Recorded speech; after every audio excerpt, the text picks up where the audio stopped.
Hey, what's going on? This is the Saturday Down South podcast. I am Connor O'Gara. Will, week three? Week three. I don't like when we already are realizing how quickly the season is going. And I'm not going to do we're at the 1 quarter mark or any. I am not doing that. We will avoid the fact that we are already at this point. And it's the 4th college football weekend of the season, technically, if we want to include week 0. I'm not going to bring that up. But if I were to bring that up, that's how I would phrase it. Listen, it's easy for me. I'm just glad it's not week 1. Amen. Amen. LSU's got a shot if it's not week 1. Am I right? Yeah. And guess what? Auburn fans, it's not week 2 either. Not week 2. Hey, week 2 can't hurt you anymore. The state of California, they're not walking through that door. All right. Bama fans, it's not week 2. USF, can't hurt you. Not walking through that door for 3 quarters. Not USF, not Texas. This is a very safe space. Very, very safe space. Loaded pod today. We've got Laura Rutledge coming up in a little bit. Great to be able to chat with her as always. And then we have Lad of the Week that we will close with. Week 3, only 2 single-digit spreads in the SEC, but I don't care. It's a great week. I'm not going to do the thing where I say it's a mediocre slate. Nuh-uh. No bad Saturdays. Great slate ahead. Let's get right to it, Will. Number 4, Alabama, 16.5-point favorite on the road, Camp Randall, Wisconsin. The over-under I have is 4 yards per carry for Wisconsin. Pretty straightforward. Nothing crazy. 4 yards per carry. All right. This is football 101. 4 yards per carry for Wisconsin, historically speaking, would sound like a slap in the face because right. What does Wisconsin do? Wisconsin runs the football. And that's not even digging into like the Bama side of this yet, but just for any game to say 4 yards per carry, what are you talking about?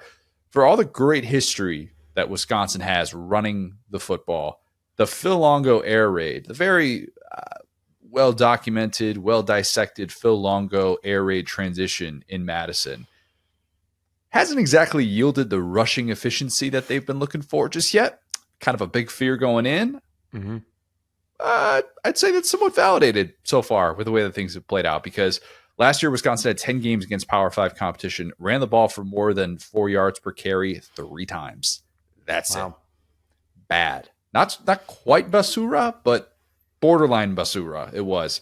So far this year, 2 games against Cupcakes, 4.2 yards per carry, have not hit more than 4.3 yards per carry yet. You can say, all right, basic game plan. They're saving all the good plays for Bama. Maybe they are. That's what everybody does, of course. If your team doesn't perform well, 8 yards per carry against Bama, that means that's forthcoming. But look, there just hasn't really been a lot of optimism about this offense yet in the Luke Fickell era. And I think we praise the willingness to transition because you have to be able to adapt to certain concepts. But the further removed they get from this ground and pound attack that they became known for, the more we kind of realize like, oh, it's actually tougher to have an identity than we probably give it credit for. And they don't have that. They don't have that. Tyler Van Dyke, your boy, he has not exactly lit it up yet. It's going against an Alabama defense that has yet to allow a 20-yard completion. One of 2 in all of college football that has not allowed a 20-yard completion. For all the flack that I gave that Alabama secondary coming into the season, that so far has been a positive. Well, I know you're a big TVD guy. You are. Starting to think it might not just be the Miami thing that limited him. Yeah, I think he is turning into a little bit of a Brad Kaya, a little bit of a Christian Hackenberg, where the first couple of years were so rough that they might have kind of given him a little bit of the, I hate to say the yips, but, when you're just kind of, you have that much instability. Wait, their first years were good, though. That's what I'm saying. I mean, Van Dyke had a good start. And then, the middle of his career, the way that it was managed, the way he was protected, the way there was so much change, then as they aged, they got worse. And I think Van Dyke is turning into one of those guys. And yeah, I think as far as, the air raid system with Phil Longo goes, if your quarterback is Drake May, it's a solid idea to do that, right? Yeah. And North Carolina had come from, having 2 good backs too. So it feels like they kind of moved with their personnel when they switched over to that system. But this does feel so far, and speaking from their only good offensive game being against my team in a bowl game, basically, they are kind of trying to fit a square peg into a round hole when it comes to the talent and the personnel they have on the team, which exactly what you just, highlighted is if you have this identity for, I don't know, our whole lives plus some into the Ron Dane, Barry Alvarez era. Quarter century. Probably about a quarter century. Yeah. Oh no, that makes me feel old because that's only Yeah. 2000.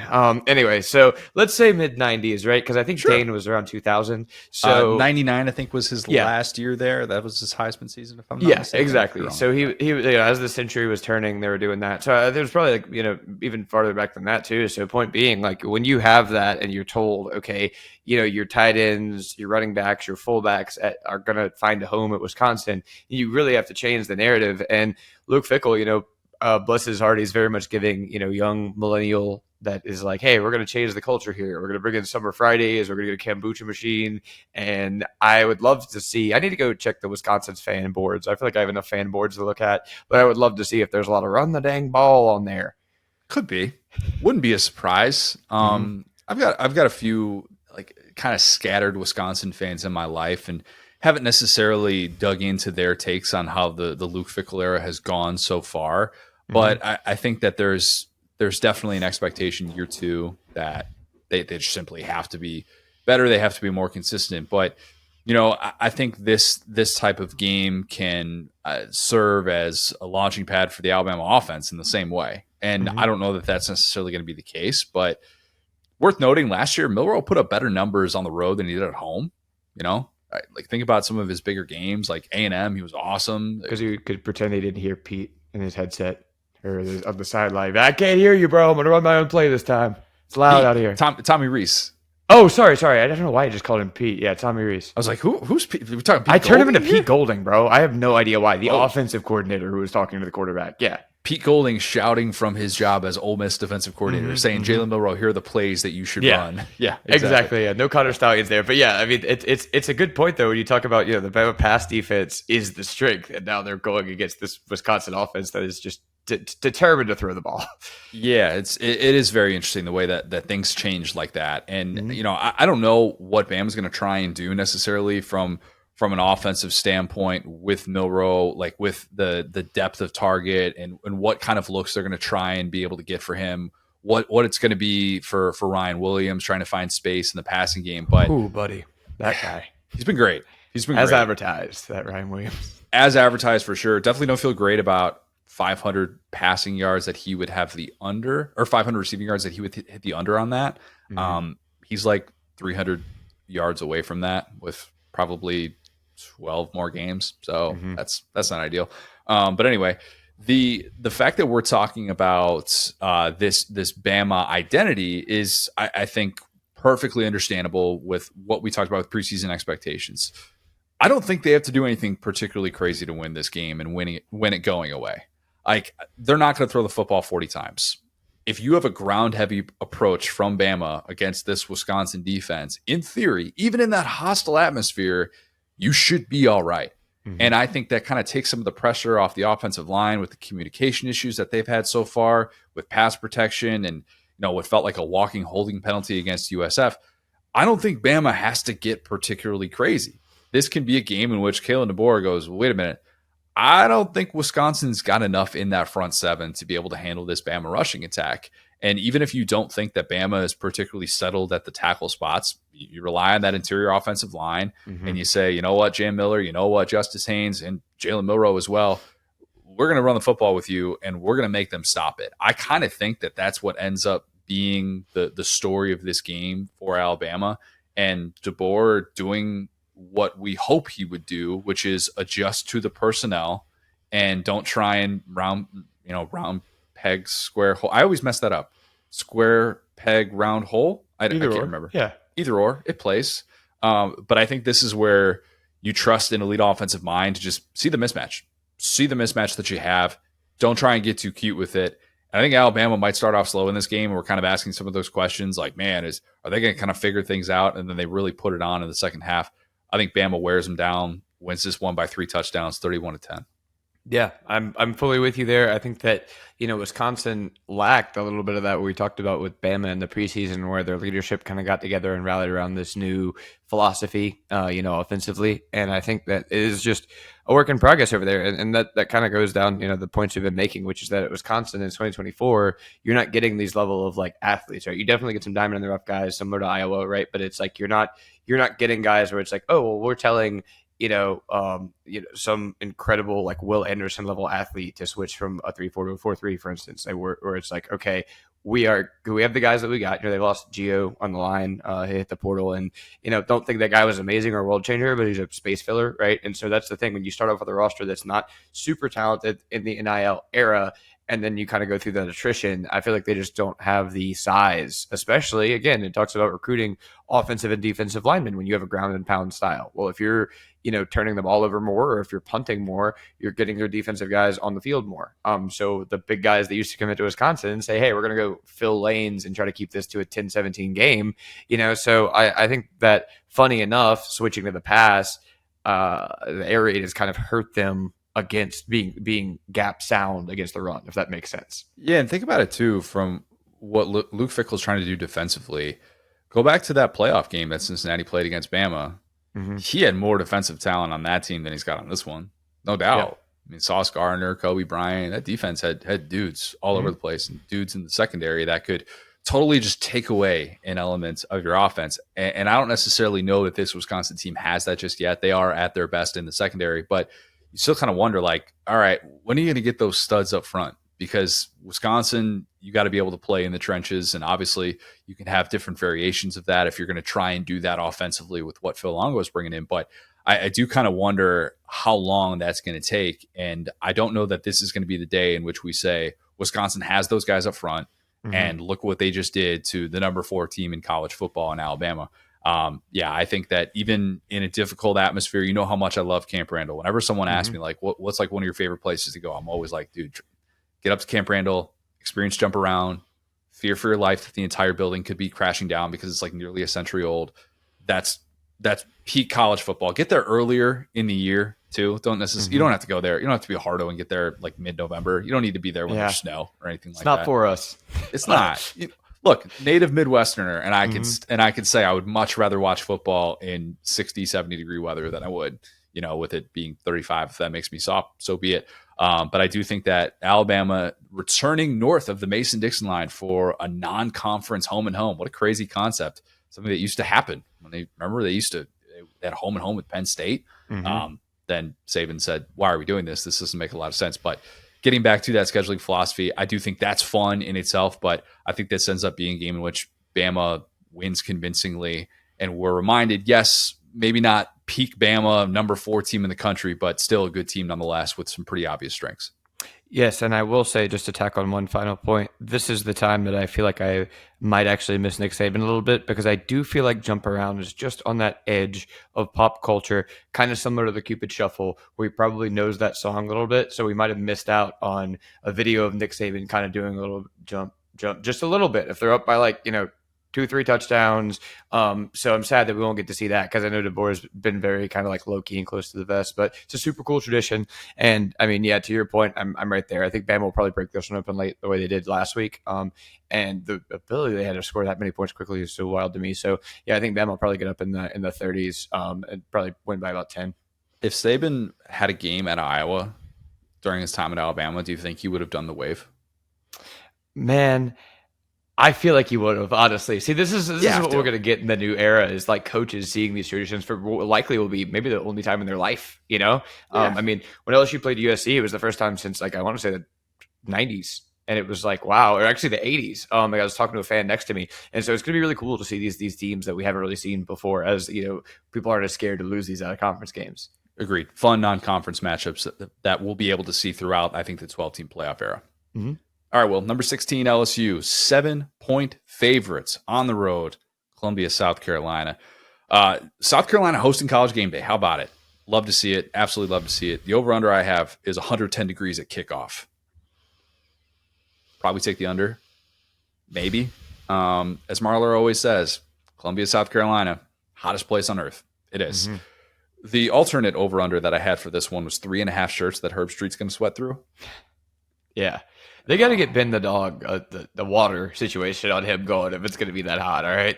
Yeah, I'll be interested to see what his accommodations are, because I'm not hating on Ben and his desire to sleep in the booth. Look, it's been a long day for Ben, probably been on his feet, probably getting a lot of boops. fully understand that's a lot to go through for a dog being in the spotlight. Maybe he's an introvert. We don't even know if Ben's an introvert or an extrovert. Not really. I think he's going to have to get some serious love, some UGA level accommodations to be able to stay cool, because that is not for the faint of heart, Columbia, just in general. So yeah.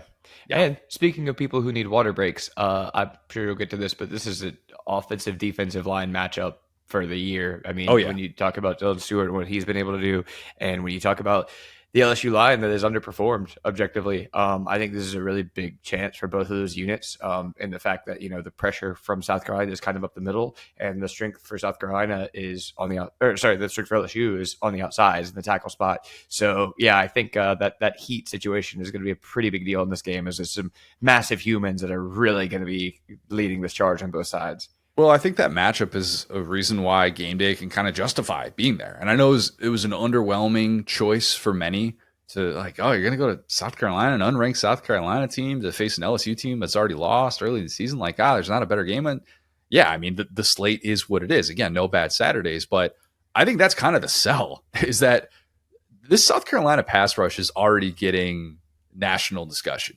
And what I think is so fascinating is that this team has just not had an early season identity in a long time, a really long time.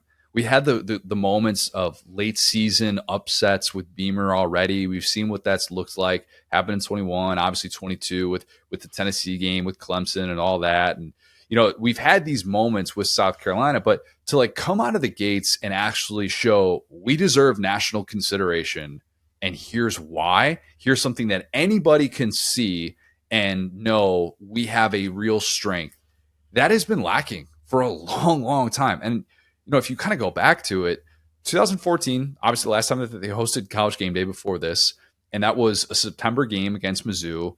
And South Carolina is on the heels of 3 consecutive top 10 finishes with Spurrier. It's the golden era of South Carolina football. And even though it's first season post Jadeveon Clowney, you're kind of thinking, all right, you could still kind of continue this. They started off in the top 10. They lose that game to open the season to Kenny Trill, Texas A&M, but they bounce back by beating Georgia. And it's like, you're on the board. You're like right on the cusp of being a top 10 team again, maybe compete for a division title, all these different things. And you have a 2-score lead late in that one against Mizzou. Mizzou rallies back and wins that game. Not only does South Carolina fall out of the top 25 with that loss, their second loss of the season, 2 September losses, comes with the territory. They have to watch Spurrier quit midseason next year. Basically, a year later, he quits. South Carolina has 109 of their next 112 games are played as an unranked team. Wow. Will, there are only 3 games that they played as a ranked team were losses. 2018 got destroyed at home by Georgia. 2022 got embarrassed by Mizzou at home, a game in which South Carolina should not have lost, but Drink just kind of owns Beamer. 2022, the bowl game against Notre Dame, a game that was very much up for grabs. So like a game South Carolina was going to win after the Clemson win, and they're ultimately not able to get it done there. Success can be fleeting. Opportunities in this sport, for those who aren't at the elite of the elite, they can be few and far between. And South Carolina has an opportunity on Saturday, a big time South Carolina opportunity awaits. If you had gone back 10 years ago, all right, 2014, talk to my guy Brad Crawford, talk to anybody who roots for South Carolina passionately. Tell them that day that when they're hosting College Game Day, that they're going to go a decade in between visits from them. Say what you will about College Game Day, but it's a standard in the sport and it's a rite of passage. Okay. Tell them also they'd still be searching for their first win as a ranked team. Okay. They would have laughed you out of the room. And they're not ranked right now. Okay. So I'm not saying this like, oh, they have an opportunity to win as a ranked team. I realize that. But that's obviously at stake if you beat a team like LSU. I think you're going to sense that urgency from South Carolina. Like all of that is going to be there, and it's going to be evident in that atmosphere, which will be incredible. South Carolina edge rushers, as you mentioned, they're going to be firing off the ball. It's such a phenomenal thing that we're going to get this early season matchup with a couple of first-round prospects on that offensive line for LSU with Will Campbell, Emory Jones. Very well documented. That'll be discussed a ton pregame. We're going to get the film breakdowns of both of those guys. It's going to be awesome. That's great. Here's what I wonder about. I'm so tempted to pick South Carolina to win this game and just say vibes are going to be too good for them to lose.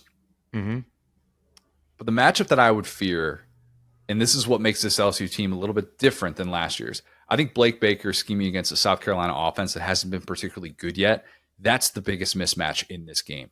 So I'm going to somewhat reluctantly pick LSU, despite the fact that vibes will be high, no doubt about it. I think the LSU ground game, dare I say, gosh, I'm saying this with a little bit too much blind faith. I'm going to say that the LSU ground game finds some success with maybe a bit of tempo. Breakout Caleb Jackson game comes. He gets a little bit more run. He hasn't gotten enough run yet, in my opinion, the first part of the season. Correct. A lot of quick hitters in the passing game. Yeah. I think LSU wins this one 28-17. Am I crazy? No, I mean, I'm right there with you. I think we're pretty lined up on this one. And just to be clear, like, Dylan Stewart is obviously an edge, right? And he's kind of a lanky gentleman, and he's young too, right? So when it comes to it, it's like, I'm not as worried, and I understand that one or two plays could completely make it with edge play, but where LSU struggled, like I said, was in the middle. I'm more worried about Tonka Hemingway because that dude has also been a force. And so when you look at, they're unable to run the ball up the middle. I kept thinking to myself in this game against USC, when are they going to start imposing their will on USC? And the tackles, we can talk about the false starts. They held up fine. It wasn't like the pocket was caving in on Nussmeier, but it really was that like Bear Alexander in the middle of that defense were they were making up for a man advantage. Like it was as if Bear Alexander was being accounted for by two people. And like the interior guys were getting through kind of despite what the tackles were doing, and the tackles weren't doing enough to where they could just run outside. So that's kind of the situation is, like I said, I know those are the big names on the outside, but objectively, just to be objective, if you want to go top 10 in the draft and you can't handle a guy, I'm saying that's 100 pounds lighter than you and that young, 18 years old. Yeah. You need to come back to school at that point. You know what I'm saying? Like the dudes who are going to be there in the NFL for you, brother, are going to be a little bit different. So I'm not as worried about the tackles just for that reason, but there will still, like, I'm not telling you the line's going to play well. That's a different situation. So, because that's what I realized with USC. I was like, oh, wait, the tackles are, again, not playing great, but that's not enough when the inside of the offensive line is getting caved in and the run scheme is not good.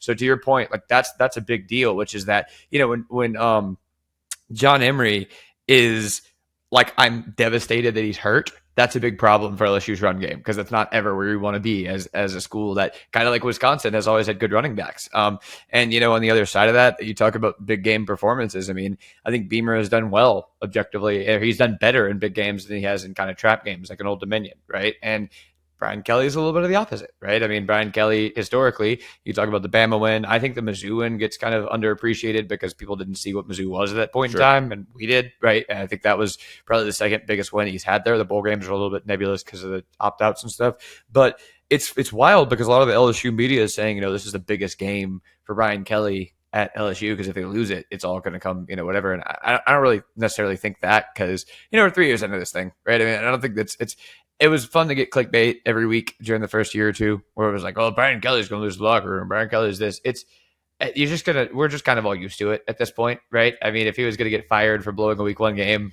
would have happened. So I think that this is a big moment for South Carolina, though, for sure. You know what I'm saying? Because this is the type of a win that would save Beamer's job. I mean, off rip, it's almost like it wouldn't matter what would happen after that. If you beat Kentucky and then you beat LSU, you can do what he did in 2022 and beat Tennessee and Clemson, and the rest of the season is just fun, right? And so it doesn't matter that you get cooked by, Florida or whatever that year. Nobody remembers that. They just remember the big wins. So that's a great place to be if you're South Carolina. And, we talked about their kind of key here being unlocking these swamp monsters. They're going to have 2 or 3 of these guys a year. Nick Harbor has still not gotten going yet. I'll tell you whose DBs won't account for him on every play. So at least Zy Alexander is allegedly, I'm getting the Zy Alexander copium. That's how I know it's bad, where it's like, well, he did really well against Nichols. It's like, well, let's get him on some D1 athletes. So yeah, so I say all that to say this is going to be a nail biter for LSU. I think everything is lining up for this to be a Beamer game that he plays really well, that his team comes ready to go. I think that we need leadership on this LSU team. I think it comes down to the tackles. Will Campbell, Nussmeier needs to kind of step up a little bit in the way that Daniels did. And even if you're not making the plays with your legs the way that Daniels did, you got to set that tone and you got to punch him in the mouth and you got to get this team going and believing in themselves because they really didn't in week 1, and in week 2, I'm just not going to count. Also worth mentioning, as great as Dylan Stewart is, as awesome as he's been as an 18-year-old, Kyle Kennard has very quickly been one of the most valuable transfers, not just in the SEC, but all of college football, coming over from Georgia Tech. Like, that's kind of the reason why they've been so effective up front, is that they have several guys that can beat you off the edge and that are just dominating these matchups. I mean, he was like lights out against Kentucky, and they have these guys up front, these, as you would call them, swamp monsters that can just take over a game. So if they get those plays against LSU, when are those happening? Are those happening when it's 3rd and 8 and LSU is on the 25-yard line and it's a play where Nussmeier takes a sack that he just can't take and it costs LSU 3 points in a key spot like that when it's a tie game and it looks like maybe LSU's got momentum?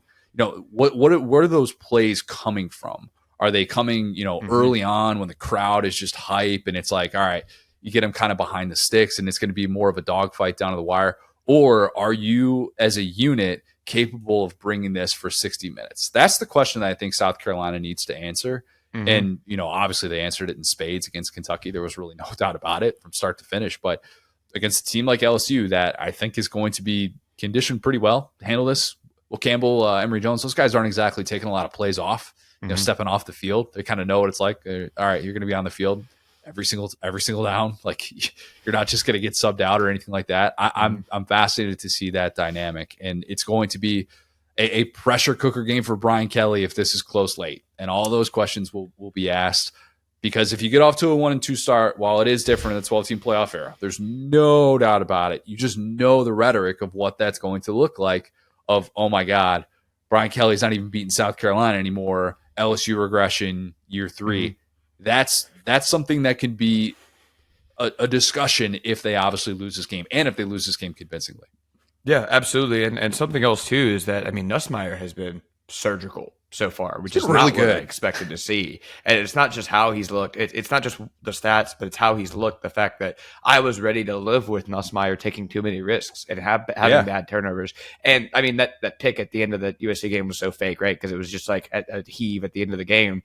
But point being, I do expect 1 to 3 of those plays in this game. I think there will be, he gets hit, there's a batted ball, something like that, exactly what you just said. But I also think, and I know we can get out of this one, but it's game day. I mean, this is kind of a big matchup, right? I also am very interested to see how Harold Perkins matches up with this run game. Yep. And with kind of like the way that how am I blanking on their quarterback right now? Our boy, man, Lenore Sellers. Yeah, the first name always gets me. So like that's a guy that if you can take away his legs, he's not as effective, right? And that can take some of that pressure off of your defensive backs. So I think that Harold Perkins, I'm not like a lot of people talk about Harold Perkins. I pretty much discounted him last year. Like I was just like, we just don't know how to use this guy. This is a game that like we really need Harold Perkins as like LSU needs Harold Perkins, not we, but like LSU needs Harold Perkins because as a QB spy, as that's what they didn't do against Mower last year. And Sellers is just not advanced enough as a passer to allow that to happen. So if you're LSU, you have these veterans, say what you will, on defense. Harold Perkins has been through the wars. He needs to be able to take that matchup personally and not let them get these chunk plays on the ground for sure. LSU last year, really anytime they've been bad in the 2020s defensively, we've talked about just guys running wide open in the defensive backfield. Lenore Sellers still has a long way to go as a passer. The thing that he showed he can do against Kentucky was take advantage of some of those coverage busts. Yep. If LSU has those in a game like this, Lenore Sellers, I would think, would be able to take advantage of some of that stuff. So it's not to say that that he's just a guy that's going to be overwhelmed and there's going to be nothing that he can do.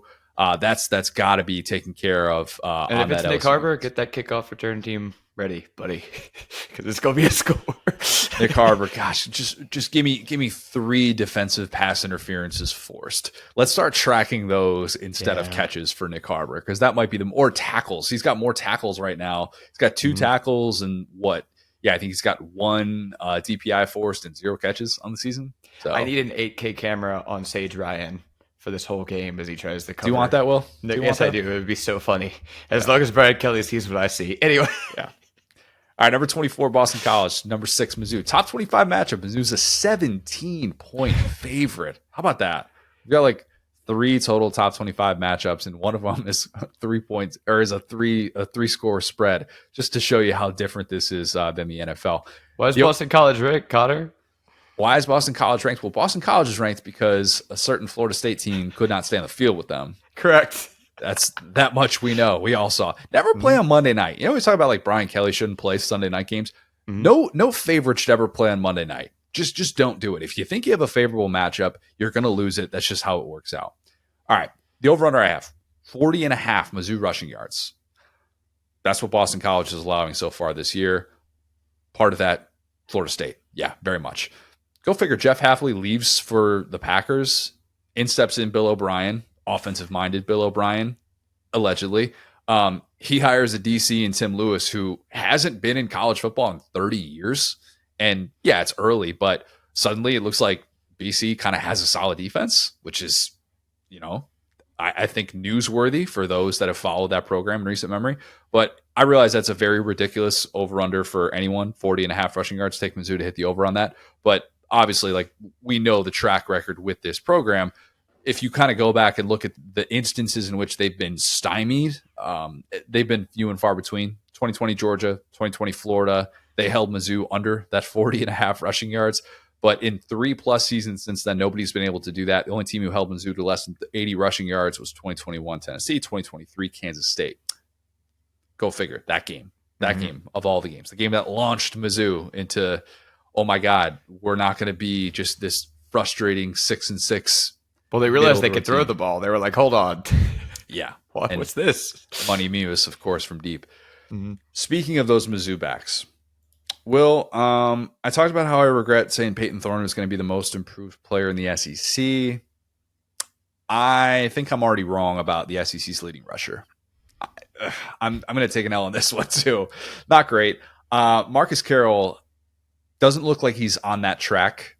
I don't even think it's fair to say that he's in a true timeshare with Nate Noel. Noel's been given RB1 treatment, and only 5 carries separate them. So if you just kind of look at that, you look at the yardage, you're like, it's not really that crazy. Noel's played twice as many snaps. And I was watching that opener. Marcus Carroll didn't come into that game until it was 21-0. So, yeah, that's not great. And I'm interested to see like kind of how this plays out, especially in a game like this. See how Drink kind of manages that dynamic. Because in my opinion, I think Carroll's still the better runner, but Noel has been better in the passing game. They clearly trust him more with that. I think it could make Mizzou a tougher team to defend. Maybe that's kind of the idea, preserving them for the 12-team playoff. Talk about that a lot with backs and how important that is in a year like this. Maybe it's just a bit of a trial period. I don't know. You know what Mizzou does have, though? No doubt. A wide receiver one. Yep. Luther Burden. Very quiet start. Your boy Weiss has been the better player so far this year, at least in terms of production.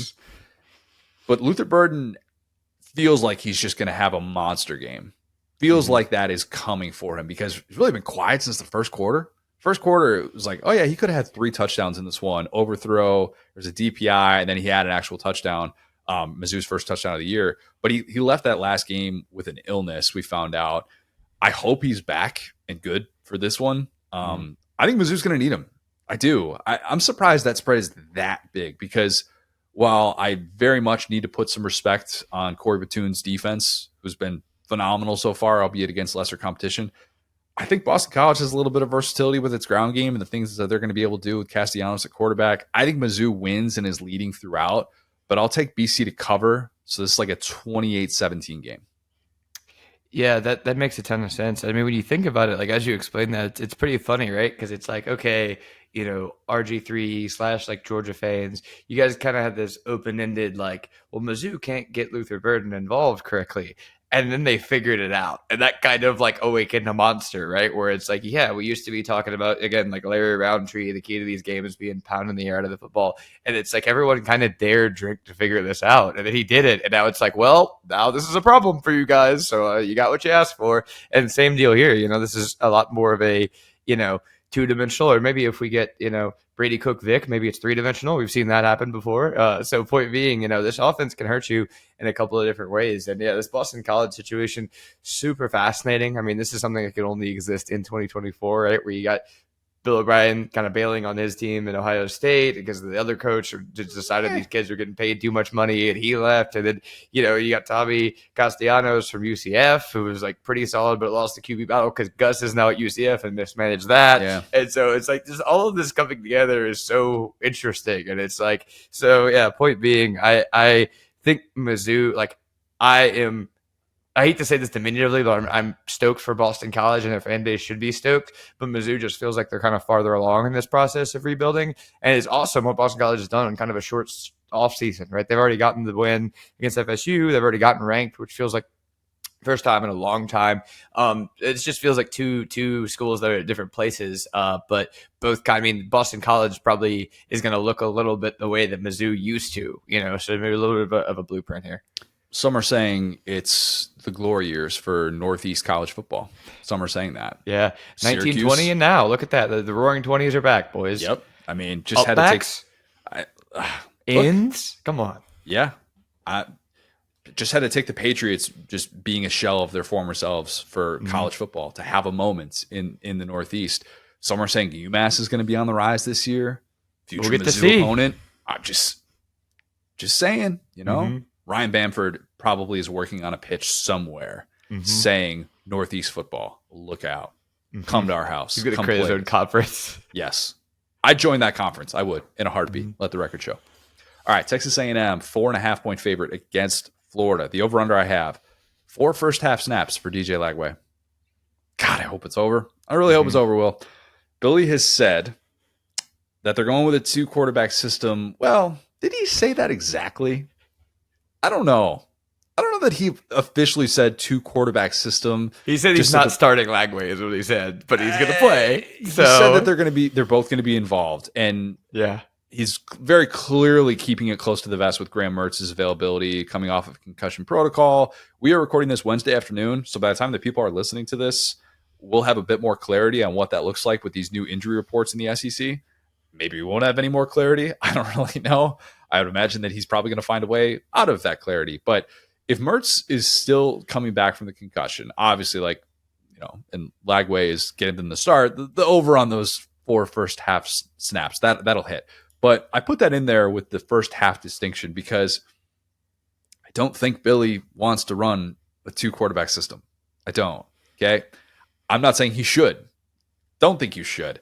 I think he doesn't want to be definitive about how he addresses it publicly, and he would rather leave the door open, not just for gamesmanship, but also because it appeases the fan base to say that Lagway is going to be involved, just like he said the entire offseason.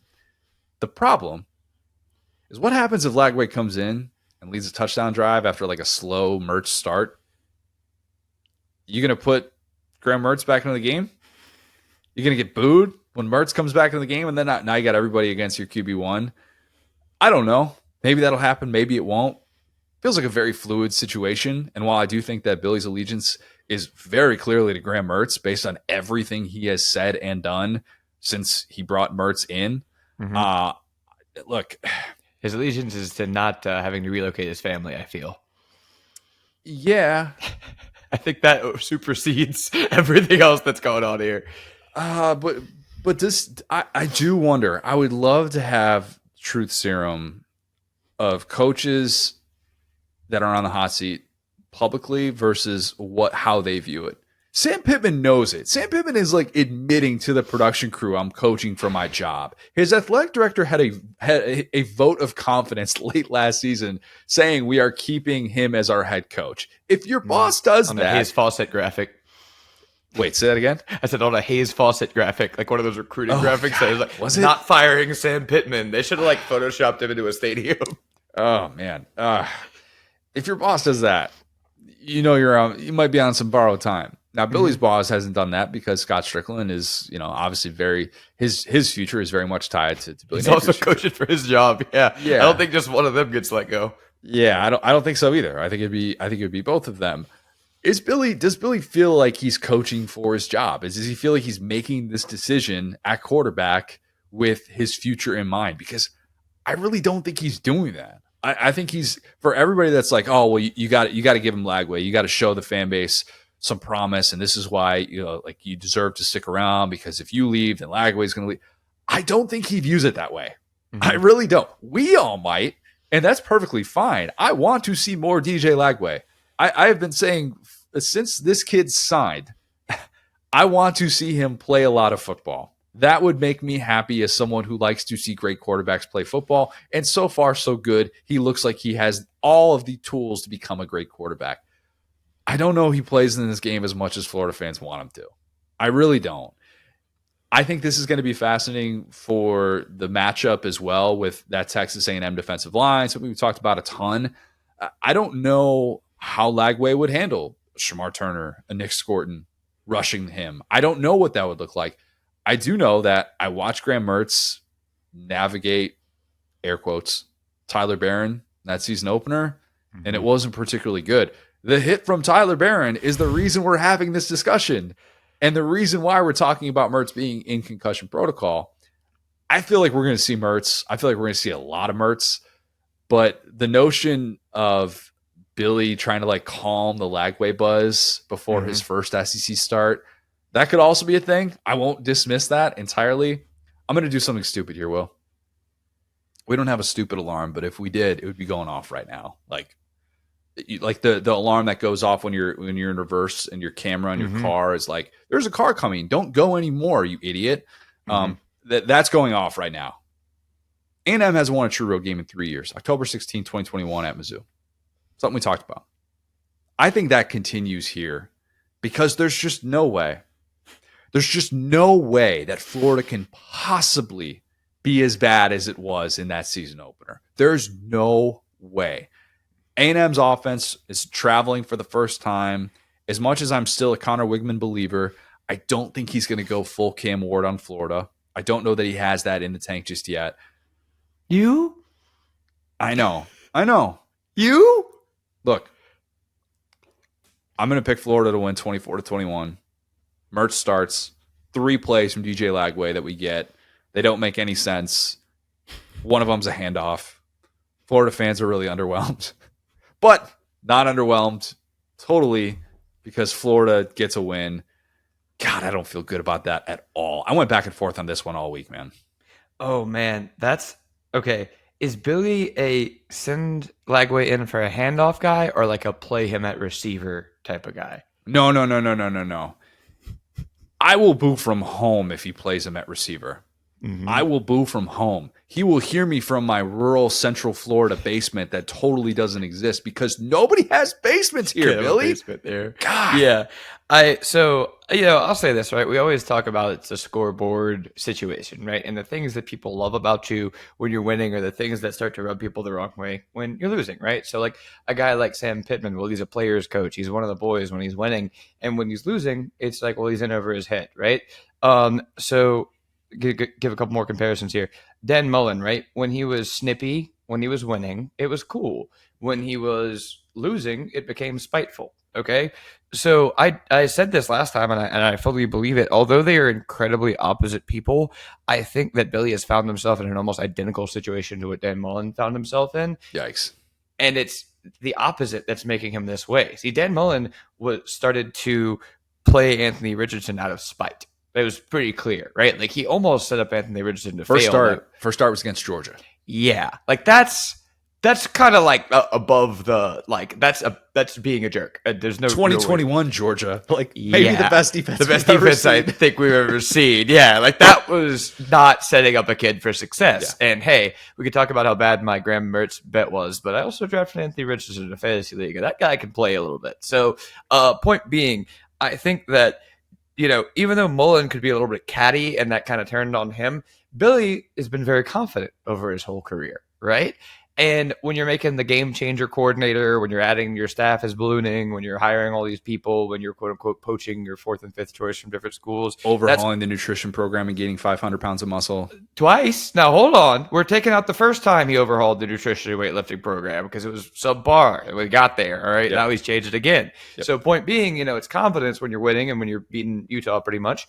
But it becomes arrogance when you start losing, right? And I think you exactly hit the nail on the head here with Lagway, which is that unlike Mullen, who was like, here, damn, take Anthony Richardson. You guys are going to see how smart you are. I think Billy is in more of a position of like, I know how to coach football better than everyone. I don't care what the stimuli are. I don't care that Mertz was a guy who had weird turnover problems and now he has a concussion. I don't care that, we have these line issues and a quarterback that is my age and can't see pressure at this point in his career. I'm still going to play him out there because he's a veteran.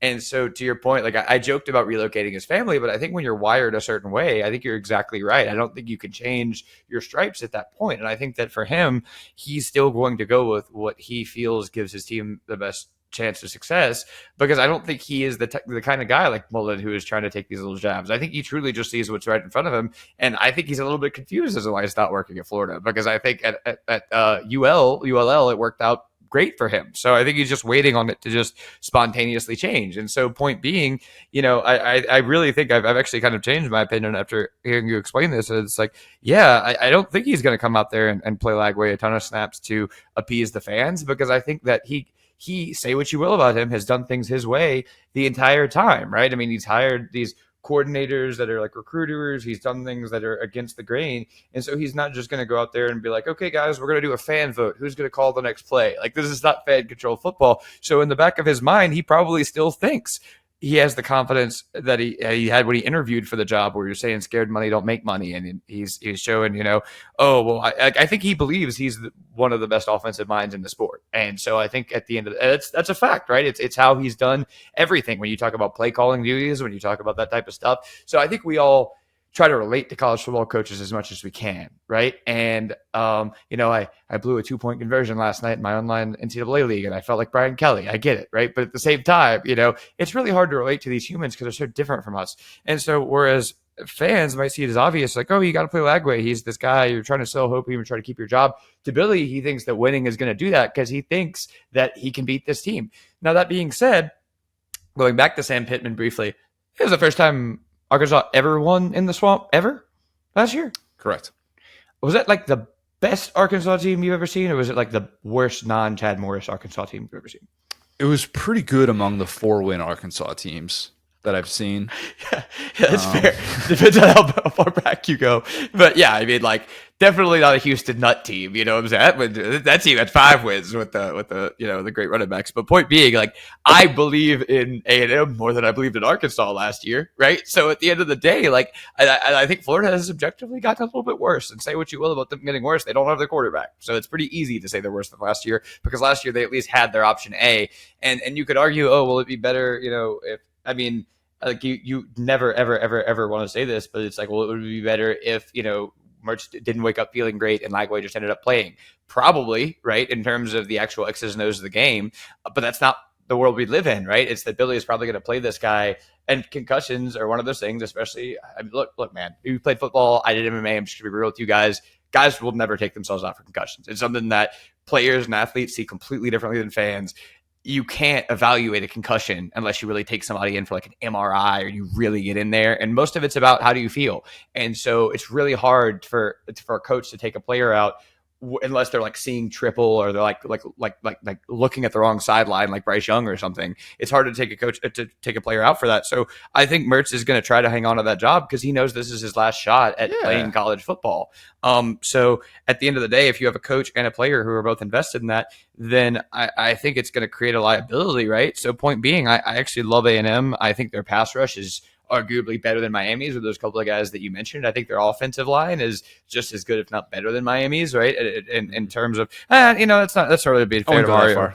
Yeah, it's not really fair to Mario, but I do think that A&M has a kind of an underrated offensive line when you think about the guys that did stick around and kind of, as recruits, right? Now that they're getting good coaching, I think we're going to start to see that offensive line really turn around. So honestly, I think A&M is going to push Florida around. That's the easiest way that I put it. Maybe I could be wrong twice about Florida, be too high on them and then too low on them. That would be awesome. But right now, I look at A&M and I think, hey, you guys really hung with Notre Dame until, the end of the game, right? But that just kind of breaks it open. But at the end of the day, it's like, I think that these might be we talk about like different coaches. These are incredibly 2 different coaches. And I feel like Billy has been kind of brash and emotional in time. Whereas like, I feel like Elko is a lot more like just the facts, sir. And I think that could really benefit him in this game. So actually I'm going to take A&M to win and obviously cover, or not obviously cover. They're actually a favorite in this game, which is kind of funny, but I think they're going to win by about a touchdown. Yeah, if Florida loses as an underdog and it's 1-2 and the offense just still looks like it's stuck in the mud, Good Lord. Yeah. Good Lord, And man. I'll say this too. Like, would you trust in a game like this, right? Would you trust the brash offensive guy with the hurt quarterback at home in front of all those fans that probably want him fired? Or would you trust the guy who just doesn't ever show emotions other than when he wears weird shirts? Elko's got some Elko. sideline blowups. He's got some yeah. again, Brad Kelly coaching tree, but like point being, he's very like I don't think he lets his emotions get in the way of his job the way that Billy kind of has proven to, right? And so point being, like I think that in a game that's so emotional, sometimes being water, sometimes being Sun Tzu is a good way to do this. And I think that's what Elko brings to the table because he's truly playing with house money at this point. He's not getting fired for losing to Florida. Right. And that's maybe the reason why I think Florida comes out and is the more desperate team. Two teams that both That's a have good a point. loss already. Yeah. Could be kind of like, all right, you're still figuring who you are, figuring out who you are on the offensive side of the ball. Maybe Florida somehow benefits from that. I admit this is not one that I feel particularly good about. And I'm kind of glad that we're on opposite sides of the spectrum because this one of us has to be right. Dang. Yeah, goodness. Neither of these teams have really been particularly convincing so far. I'm going to ask you this, though. We'll get out of here. Who do you like better as a play caller, Klein or Billy? I mean, I'd go with Klein because I've seen it with different quarterbacks so far, and I felt like he's been able to maximize. I mean, he had 3 different quarterbacks have a lot of success with Will Howard, with Adrian Martinez, and with Avery Johnson. What he did at Kansas State, if they were both free agents, I'm taking Colin Klein, despite the fact that obviously you got to be able to show in the SEC if you're going to be worth the money that A&M ultimately paid him. But yeah, I mean, I think both of them have big questions in this game and need to be able to scheme well to win. I think it's a big Wigman game. Anyway, on to the next big Wigman game, definitely. All right, number 5, Ole Miss, 23.5-point favorite against Wake Forest. The over-under I have for this one is 154.5 Trey Harris receiving yards. Big number. Big old number. That's what he's averaging this year. He's awesome. He is 102 yards ahead of the next closest SEC receiver, Ryan Williams, ironically enough. I thought Harris was one of the 5 best returning receivers in America entering the season. I took him in our non-quarterback Heisman draft. That's a steal. Yeah. Look, I'm not saying he's going to win the Heisman Trophy because if Jackson Dart keeps putting up ridiculous numbers, obviously he would be in line for something like that. But he is a phenomenal player. And I am telling you that as long as that guy is healthy, which he wasn't in the first part of last year after he got off to a blistering start in the opener, he had like 3 touchdowns in the first 4 minutes. That guy is capable of being the best receiver in college football.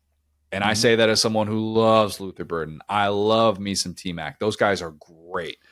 But Trey Harris, the things he is working in his favor with quarterback, with the scheme, everything at this stage of his career suggests he could be that guy. He's got 153.8 passer rating when targeted. That's darn near perfect.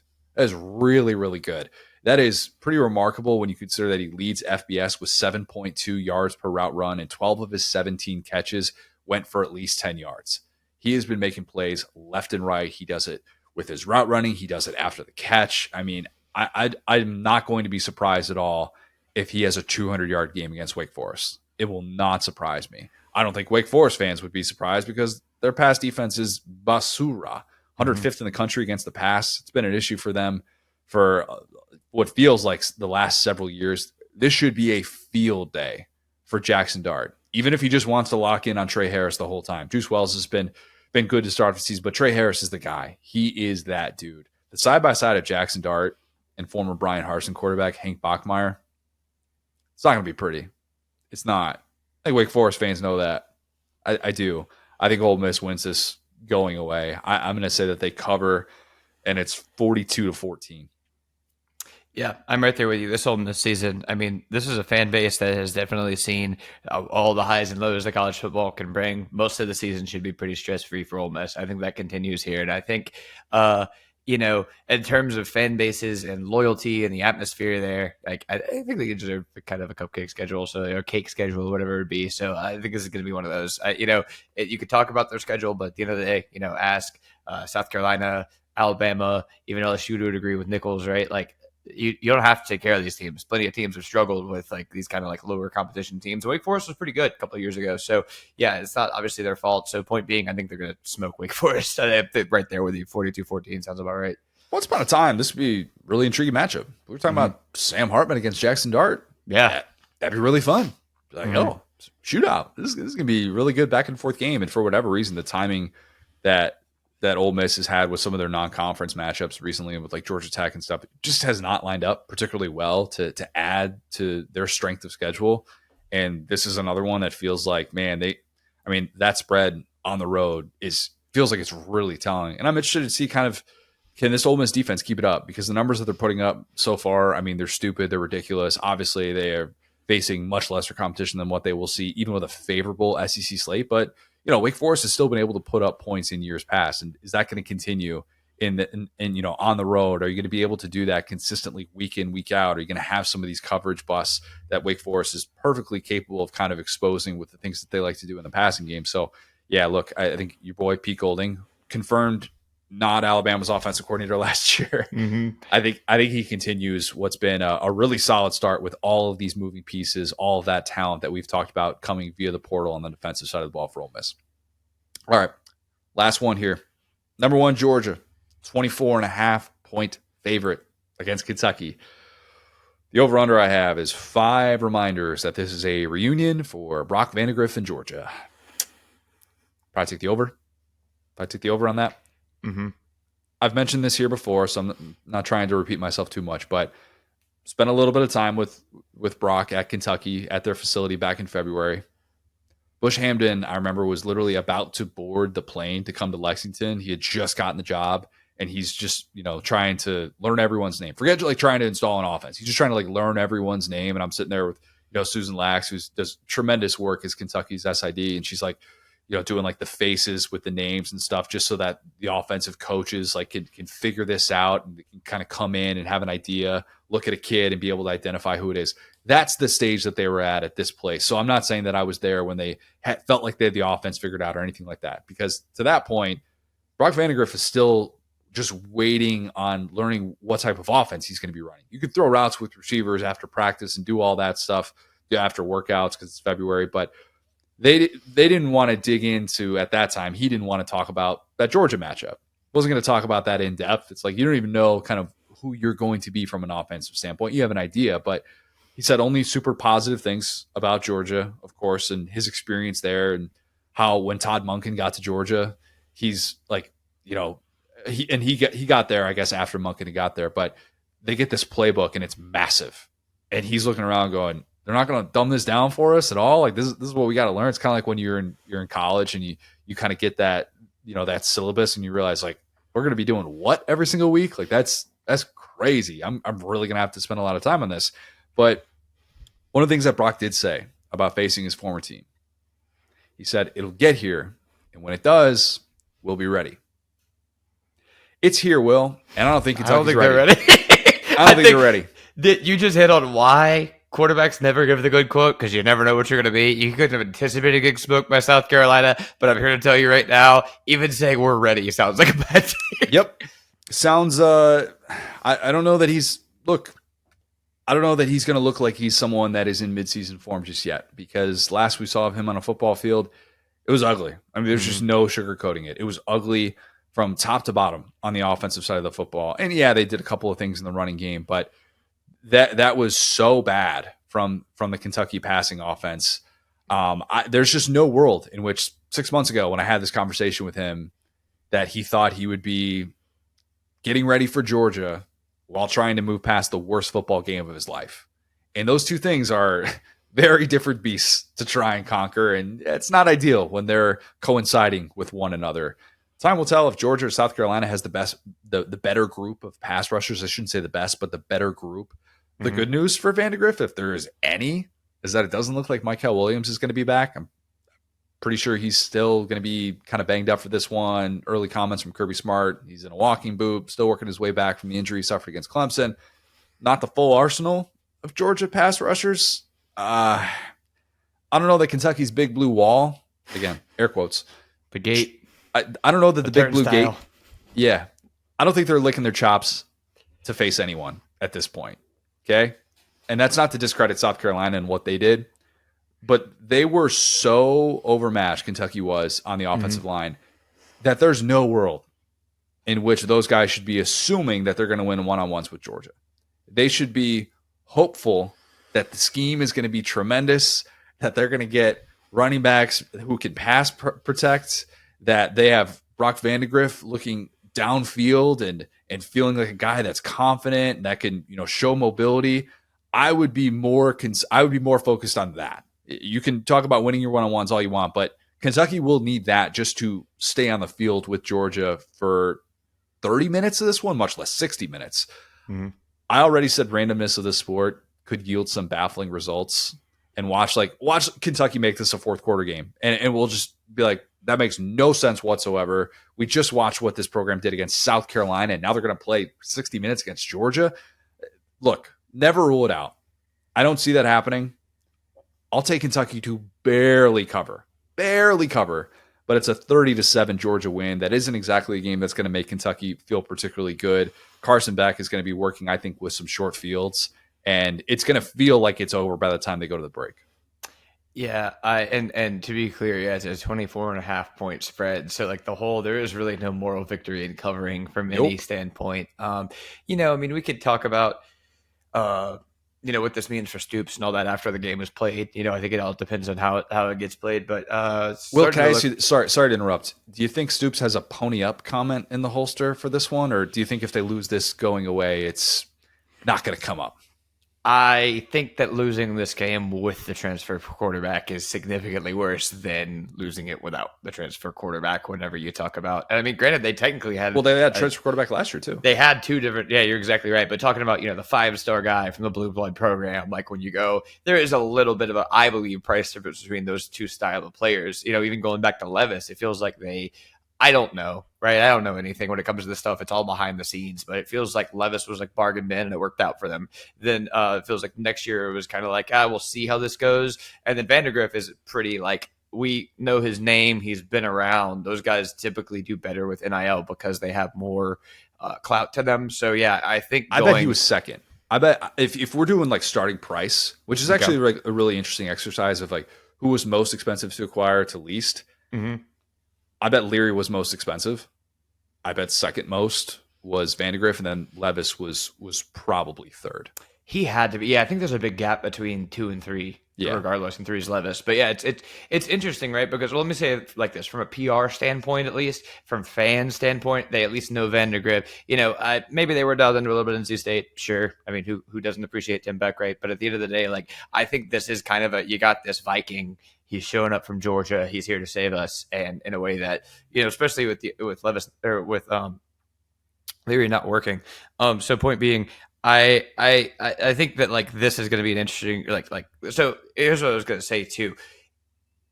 It's so rare that like we get to close the loop on a matchup the way that we will with South Carolina, Kentucky, right? Because there are truly 3 outcomes here, and by the end of this next weekend, we will know what the outcome was, right? So it was either South Carolina's pass rush is genuinely awesome, which is very possible.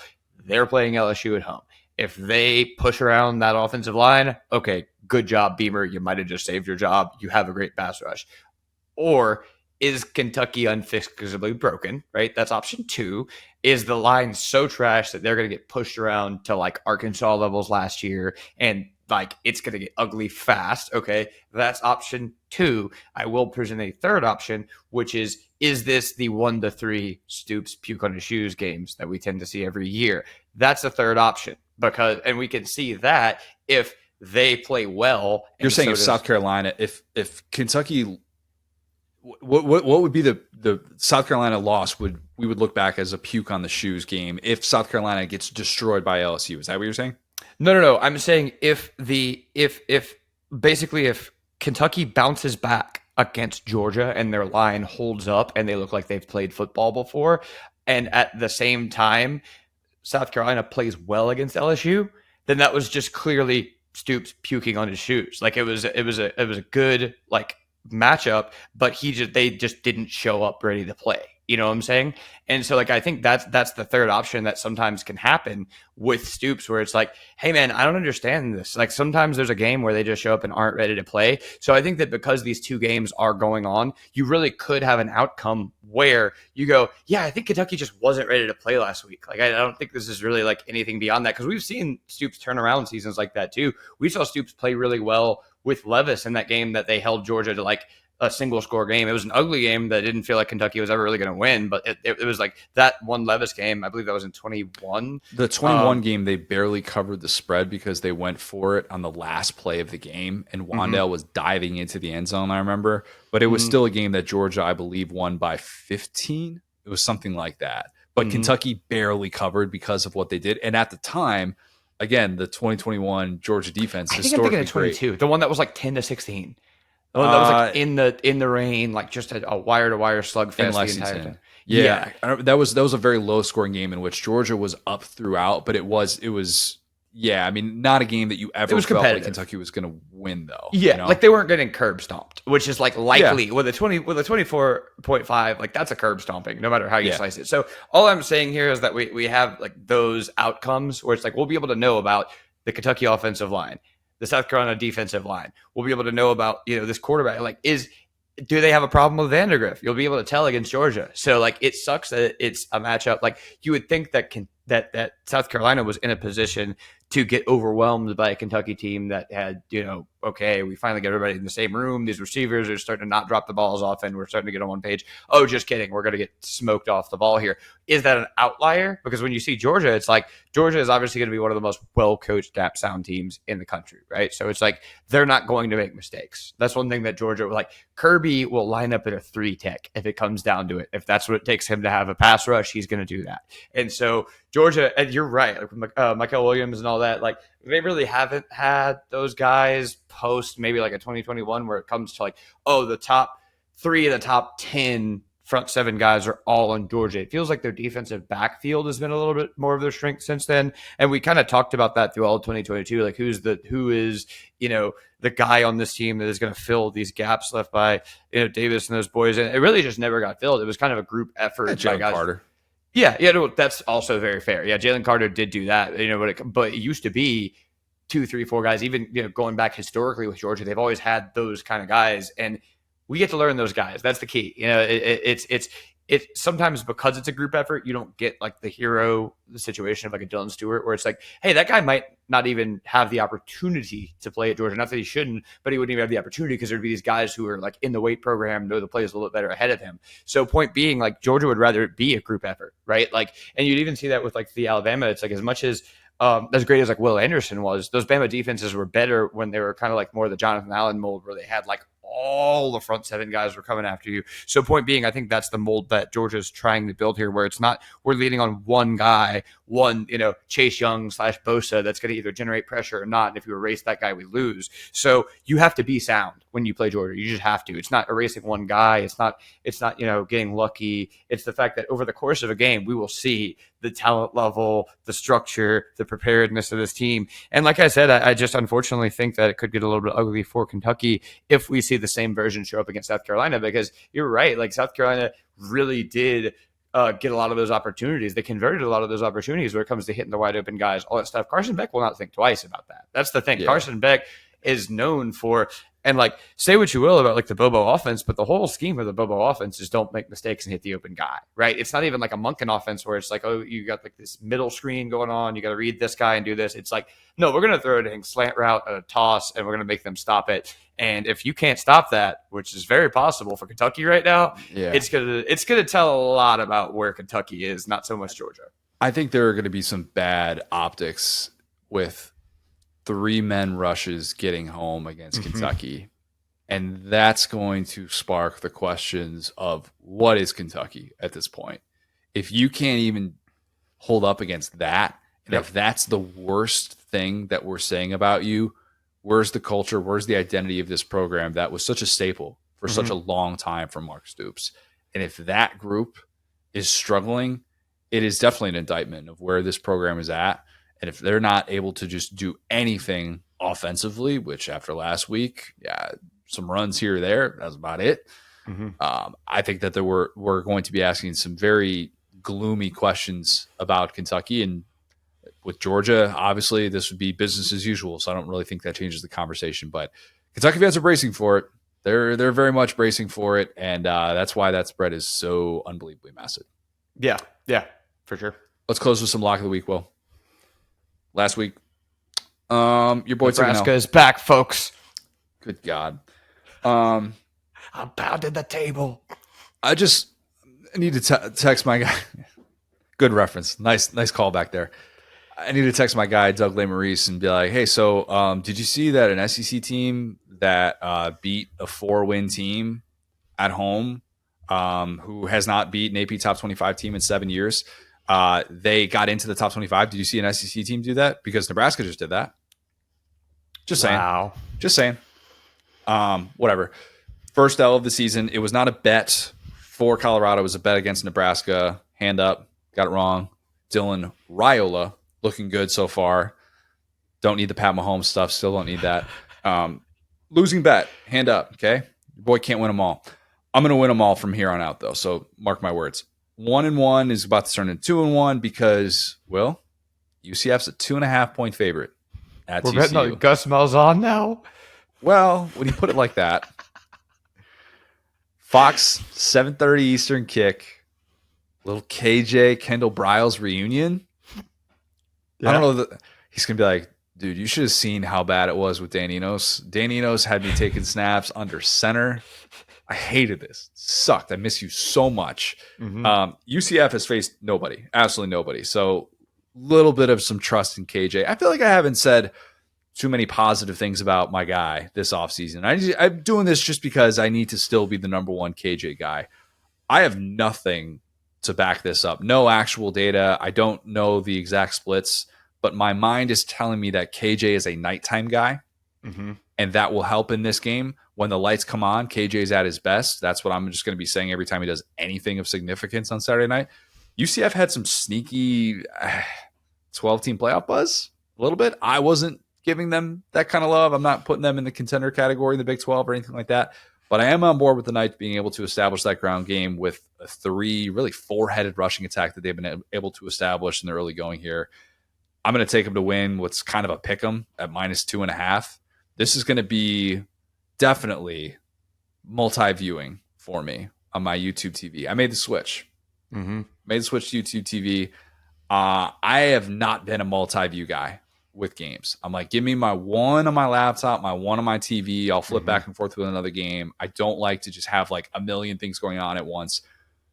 But I spent one Saturday doing the multi-view thing, and I'll tell you what, it was on multi-view for the majority of the day. Not the first part of the day because I really wanted to lock in on Texas and Michigan, and I had Arkansas, Oklahoma State going on the laptop. But for the rest of the day, man, I think multi-view is a pretty solid viewing experience. I know it doesn't have the freedom that everybody would like it to be able to have, but for a first-time user, I was impressed, and I felt like I was able to actually kind of lock in on the stuff that I wanted to lock into. Yeah, I'm a true like work from home sicko, and I've cool thing about working in sports is like purchases like this, you can get a little bit you can write those off on your taxes because I truly just use it for game day, and so you write YouTube TV off on your taxes? Yeah, because you use it for work. Do you not? I mean, yeah, you couldn't do your job without YouTube TV, dog. Okay, think about it. Noted. Yeah, I mean, like, it just depends on, the laws in your state. I'm not giving anyone tax advice on this here podcast, but for me, I mean, that's a necessary to do your job, like, unless you want to use Stream East or whatever, but I don't think that's a working way to do that. So, yeah, point being, I have, like, the 3 TV set up. I got for Prime Day, I restocked I had some TVs. We were joking about, like, during media days, like, I'm about to turn 30, like, next week. Anything that I still have from college, I'm going to find a way to get around it, like to either replace it or just stop using it because I feel like I'm getting to that age. And like I had like an old burned out TV as one of my 3. Like it was nice. People were like, I have 3 TVs, but I pretty functionally only had 2. So I was able to replace one and kind of like update one of the other ones. I was a little bit older. So I have like they're all controlled from my phone. And point being, I'll do a multi-view on one of them, and it's super cool because I have ADHD. So my eyes are just darting back and forth. This is the real sicko way to do things. So, but yeah, to your point, I don't exactly know what's going on with TCU. I feel like books will be written about what they did in year 1 under Sonny Dykes. I truly like how many just games has this team given us that are close. It's like they're doomed to forever play in these close games. Like even, the Stanford game, like week 1 was like that Stanford almost beat them and had me thinking that Stanford had kind of turned it around. And so this is kind of the inverse where it's like, maybe betting on Gus can be a little bit finicky, but at this point, you might as well bet against ECU because they had no business being in that game. They famously lost to Colorado and kind of put them on the hype train last year. So it feels like it's been a minute. Like, and I know they've had like some close games against Texas and such, but like it's like I said, it's just they're all close games, and they won all of them in year one, and they won none of them since then almost. It's not a bet for Gus; it's a bet for KJ. Yeah. Okay, that's it. I don't want that on record. It's like, oh, hey, I'm all aboard the Gus bus. I've definitely left Sunny Dike Station, whatever that was.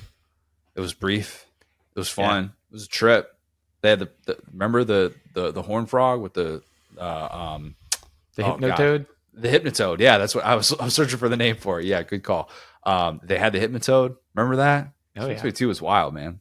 Wild times. It really was. Yeah, that goes in. Then, like we've talked about this a little bit before, but I would love to like interview social media teams too and see they did so much work that first year that did well, and now that I'm involved in a little bit more of this, it's like, what do you do? I'm sure they're wasting a ton of their efforts making these funny videos if their team's going to go out there and puke on their shoes. So anyway, so point being, I'm so fascinated by the trajectory of TCU, especially the new Big 12. This is why these new coaches are always so hard to evaluate. We were joking the other day about putting Dabo like number 2 behind Kirby, which I hope you all realize is erroneous. But then the other side of that was doing the whole Sonny Dykes. He's like creeping up into that like elite tier after year one, and it's like that's not how the sport works. It just isn't. And so so point being, I this is gonna be a fascinating game. You've got me definitely keyed into this one. That'll be on the multi-view for sure.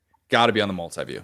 That's I mean, it's America's Conference. Come on, let's be honest. You always got to have one game from America's Conference on the multi-view. That's just the way that I roll. All right, let's get to Laura Rutledge. She has been everywhere these last few weeks, so great to have her perspective on all things Florida, the SEC Nation jinx that may or may not, but definitely does exist, her career, and a whole lot more. So here's Laura Rutledge. I'm now excited to be joined by a very special guest. It is Laura Rutledge, the one and only. Laura, tons and tons of stuff to be able to get to with you, but we've got to start with one of my favorite things, and I am not exaggerating when I say that. As you can see here, I've got the Honeybaked Ham helmet in my background. That is how much I'm a Honeybaked Ham believer.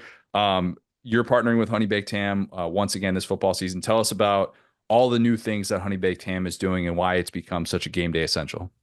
Yeah, we have a lot in common with our love for Honeybaked Ham. And truly, it's the best way to go about your tailgate or home gate situation. I think one of the things that I love most about the new additions this year, they have what they call a game day box, which is basically a one-stop shop. It's a complete game day meal. You just roll up to your local Honeybake store or honeybake.com/game day, and you get sliders, you get your sides, you get cookies. It's all in this great box that actually looks like a football field. And there's even a little field goal game in there. It's like paper field goal, which is so fun and it just delicious. And they've added a new slider option too that you can get as part of that, but it's the pulled pork Cuban sliders with their pulled pork, and of course the delicious honey baked ham. It is just great. There's something for everyone.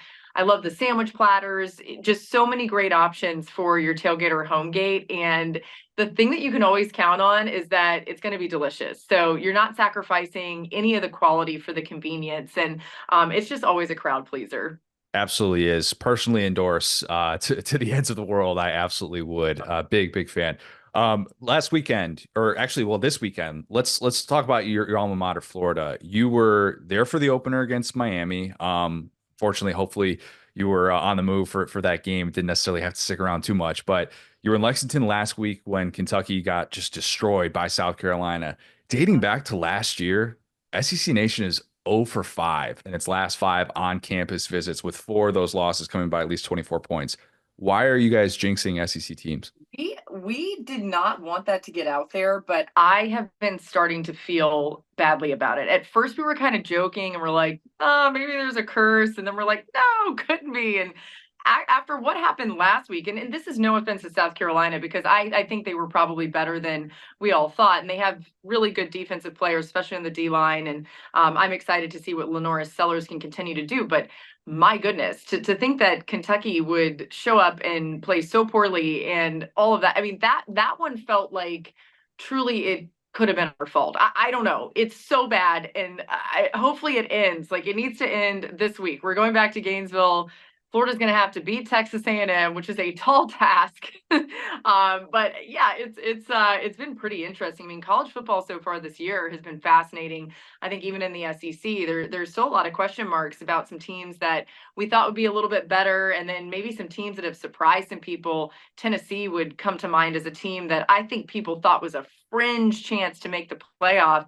If they continue to play the way that they've played, they should be in the playoffs. So it just always turns out this way, right? Like the preseason rankings are what they are, and then we see the actual football played and everything changes. It's still so early. There's so much time for a lot of these teams. Thought Florida would be better to start off the year, which really isn't saying much with how things have played out. But what's your take on how things have played out so far? Because I can't imagine there's any world in which you thought the Miami game would go that poorly. I knew that Miami was a really talented team, and Cam Ward at quarterback, I think, was deserving of all the preseason accolades that he got. So I knew it would be a challenge, but to lose that way at home, I think that was what was so tough. Tim Tebow actually told a story about being on the sideline with other Florida alum, and he felt like the alumni were wanting to like get out there and even like fight a little bit more than the actual players in the game, and that part's tough. I think there's some of that that's missing, and it's so hard to figure out what that exactly is, right? Is it the confidence to play so hard that you lay everything out on the line? Is it the ability? Is it lack of a roster construction? Is it lack of good play calling? Maybe it's just a combo of all of those things. And I think the interesting part is what you saw last week from DJ Lagway, which is I think Graham Mertz is really good, and I feel bad, talking about this in a way of like, should Graham Mertz play again? But it's a little bit of a question after you see what Lagway brings to the offense. And I understand it was a lesser opponent, and that is very real, and it's important to keep in mind. But there were some things that Lagway can do with his legs, his incredible athleticism, and the ability to throw the football that really can stretch the field, which we haven't seen as much from Mertz. And I just wonder what Florida's going to do, when it comes down to their best chance to win. There's so much pressure on this coaching staff, so much pressure on this team. You got to think they're kind of putting all their cards out there on the table and doing everything they can to make something happen. How tricky is it to manage for a pregame show when you have a vibe that going in, it's not going to be at peak levels, and that's kind of feels like it's going to be the case at Florida, and it's not to say that they won't have fans there, and you'll have tons of support and all that stuff, but when kind of going in, like, you guys are going to have to bring the juice, and you guys are going to be the ones that have to provide that vibe, because if you weren't, you just do SEC Nation from the studio, and it'd be like what 2020 was. So how difficult is that from your perspective, knowing that that's going to be something to kind of have to overcome when you guys arrive? No, it's a real thing. I mean, it's something that every week, I struggle with. I would liken this to, like, let's say you're going to be hosting a party and you're thinking, all right, I need to make this great for everyone. Like, how can they walk away from this feeling like they had a great time? And that is truly how I approach SEC Nation, not only for the people on the show, but like anybody who's there, anybody watching at home. I want them to feel like they are having the best time. They're getting great information. They're learning something. They're smiling. They're laughing. They're ready for what's going to be a great day in college football on a Saturday. So it's very real. And I will say this, we have some great things planned for Saturday, but I will be the entire time cognizant of the energy, cognizant of serving the crowd, but also serving the fan at home that may not be, watching necessarily to hear any more about Florida and Texas A&M. It's interesting. It's a constant balance. I mean, even when we are at a place that has great energy, like last week, pregame Kentucky before they lost, everything, the vibes were high, and everything was great. And just an amazing crowd in Lexington. And it's fun because, you want to make sure you're serving that crowd. We did a show that was very much Kentucky and South Carolina, but then there's other great games to talk about. Texas is going to Michigan. We had live shots of that because it was a noon game and all that. So no matter what the scenario is, there's a delicate balance of where you're at, and then also making sure you cover the entire league. You don't need production advice from me, but the break glass in case of emergency is just get the screen up, get the projection screen, and just show Tebow running over like defenders left and right. That'll make Florida fans happy. That'd be good. It's true. I mean, the one thing that we can always count on in Gainesville is like, hey, Tebow's here, come on, guys. Tebow, fire up the crowd. Or everybody needs a little bit of a pick-me-up. Is there one instance like that where that it kind of stands out where you're just like, it was really tough. You knew it was going to be going in, and the vibes were just not necessarily kind of what you were hoping, but maybe it worked, and maybe over the course of the show, you realize, okay, we actually felt like we picked these people up, and they were maybe not in the best place coming in.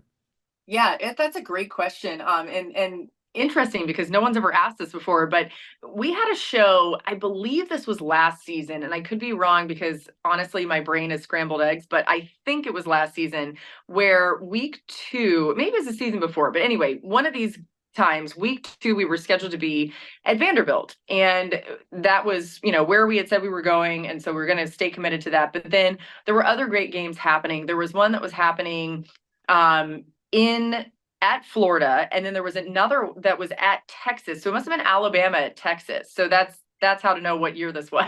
So it was 2 years ago.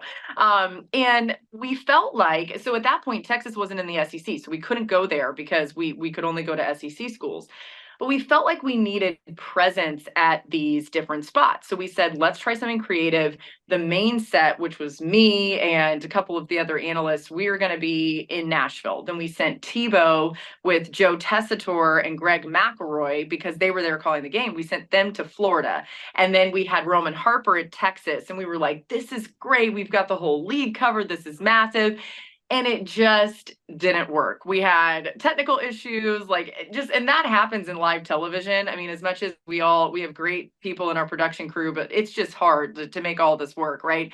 And we kind of bit off more than we could chew. And I get these crazy ideas, and our CP Baron Miller is awesome, and he's like, yes, let's do it. We're gonna figure this out. And then real time, we were like, oh man, this is kind of flopping. And what I usually do in those moments is I'm like, how do we save it? Like, what can we do? Let's just move on. It is similar to playing in a game. I would think. I've never played football, obviously, and I was a terrible athlete, so I can't speak to actually being in game doing this. But, you play the next play, you put the bad play behind you. And I have found as a perfectionist in my TV career that truly the only reason why I'm probably even still doing this is because I finally figured out sort of how to do that. Now, then what I will do is beat myself up like crazy as soon as the show's over. But during the show, I'll try to be like, we just got to keep going, and that has been a way, I think, to maybe salvage some of these that haven't always gone, the way that we want them to.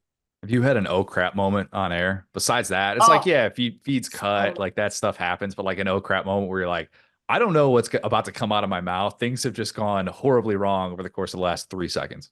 I have had so many of those. I mean, there's so many. I think the worst one though, and one that this is not an exaggeration. I will wake up at 3 a.m. and think about this moment and think what is wrong with me? So this was a few years. I mean, it's been years. I would say 2017 or 2016 or something, but I was doing SEC basketball. So we were, on the SEC network, and we were at a Missouri-Kentucky basketball game, and I was going to get Coach Cal at halftime, and we were right in front of the Missouri student section for some reason. I don't know why that's where it ended up, but that's just where their student section is. It's a really difficult place to play, whatever. Obviously, Missouri has a storied basketball program. So I asked Coach Cal the first question, and he was always one of my favorites to interview because you just never knew, it didn't matter what you were going to ask, and this is still true. We'll see it at Arkansas this year. He will answer it his way. So it was always just a fun adventure. And I'm not somebody who goes into interviews with a ton of pre-planned questions. I will have options, but then I'll sort of react, to what the person says, which I think is most of the time a great way to go about this until you have a brain fart or until you just take the wrong avenue, which is what I did here. So the second question, the student section was chanting something. They were so loud and it was crazy. And I thought, let me see what he would do if I asked him about the student section. I don't know why I thought that was a good idea. It's a terrible idea. I would not recommend doing anything ever of the sort like this, but whatever. So I do that, and he walks off and just leaves me there hanging. And I'm like, Adam Amin was the play-by-play. I'm like, back to you, Adam, and then I'm like, what happened? I don't even know what happened. Well, it turns out the student section was chanting, Cal, you suck. but I couldn't tell that's what they were saying. So apparently it's very loud to the broadcast, right? But I've got all this in my ear, like I'm hearing, the producer, director, they're telling me wrap it up, they're telling me this, that, and the other, and I'm like, I never even heard what they were saying, right? I don't even know if Cal heard. When I tell you, like, it was the worst. I was getting, so much hate from Kentucky fans. I love Kentucky fans. I love Big Blue Nation.